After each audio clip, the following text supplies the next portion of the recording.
హైదరాబాద్ నగరంలో హైడ్రా దూకుడు పెంచింది. ఇటీవల 2 రోజుల కిందట రాష్ట్ర కేబినెట్స్ ప్రత్యేక సమావేశం ఏర్పాటు చేసి హైడ్రాకు ఫుల్ పవర్స్ ఇవ్వడంలో హైడ్రా మరింత దూకుడు పెంచింది. దీంతో కూల్చివేతలు కొనసాగుతున్నాయి.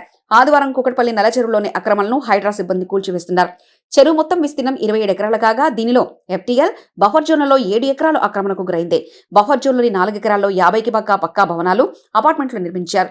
FTLలోని 3 ఎకరాల్లో 25 భవనాలు, 16 షెడ్లు ఉన్నాయి. నివాసం ఉన్న భవనాలను మినహాయించి 16 షెడ్లను హైడ్రా కూల్చివేస్తుంది. కూల్చివేతల నేపథ్యంలో అక్కడ భారీగా పోలీసులు మోహరించారు.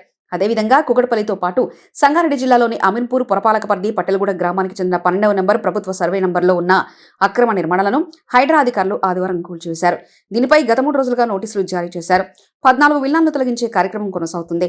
ఇప్పటికే ఇళ్లలో నివాసం ఉంటున్న కుటుంబ సభ్యులను రెవెన్యూ, పురపాలక, పోలీస్ శాఖల అధికారులు ఖాళీ చేయించారు. అనంతరం కూల్చివేశారు. ఇళ్లను ఖాళీ చేయించడంతో కొందరు స్థానికులు కన్నీరు మున్నీరయ్యారు. కాంగ్రెస్ రావాలని మరీ పోరాడాడు సార్, తెలుసా? ఇప్పుడు తనే స్వయంగా తన నోటి నుంచి అన్నాని నా నోటి నుంచి అన్నందుకు నాకు మాట్లాడడానికి కూడా నా మాటలు లేవన్నా తీర్చున్నాడు, తెలుసా? ఎంత బాధ వేస్తుంది తెలుసా?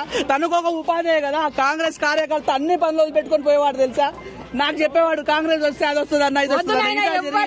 ఏం చెప్పినా వద్దు కదా. ప్రాణాలు పోయినాక ప్రాణాలు వస్తాయి సార్. ఏమైనా చేసుకుని తక్కువ వాళ్ళకి ఎవరు సార్ కదా ఇక్కడ బతుకుంటే వేరే రెంటెడ్ దాంట్లోకి వెళ్ళి ఇక్కడ షిఫ్ట్ చేస్తే ఇంతవరకు ఇంటిమేషన్ లేకుండా ఎవరో ఓనర్లకు ఇంటిమేషన్ ఇస్తే ఇక్కడ ఇంటిమేషన్ ఎవరికి తెలియకుండా వచ్చి ధనాదాన్ని ఉదయం కూలగొట్టి